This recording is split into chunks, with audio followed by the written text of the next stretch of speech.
Clear cut గా indications ఉన్నాయి. ఏమని? తెలుగుదేశం, జనసేన, బీజేపీ ఒక కూటమిగా వెళ్తే రేపు పొద్దున ఎన్నికలకి అనేది పబ్లిక్ క్లారిటీ ఉంది. బట్ ఈ పొత్తుల్ని ప్రజలు ప్రతిసారి విశ్వసిస్తారా? పొత్తులో వెళ్ళిన ప్రతిసారి గెలుస్తారా అనేది పరిగణలో తీసుకుంటే పొత్తులో వెళ్ళిన ప్రతిసారి చంద్రబాబు నాయుడు గెలవాల. సో పొత్తులో వెళ్ళిన కొన్ని సందర్భాల్లో గెలిచినటువంటి వాస్తవం.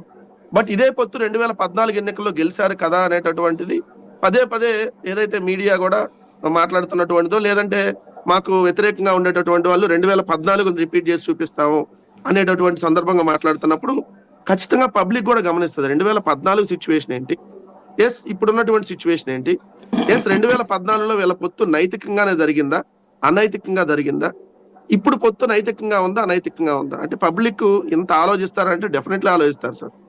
ఒక ఓటు వేసేటప్పుడు ఆలోచించకుండా అంత అమాయకంగా వాళ్ళు డబ్బులు ఇస్తేనో వీళ్ళు డబ్బులు ఇస్తే ఇద్దరుగా డబ్బులు తీసుకునేవాళ్ళు తీసుకొని ఎవరేందో ఆలోచించేస్తారు. 2014లో అదే అనుభవం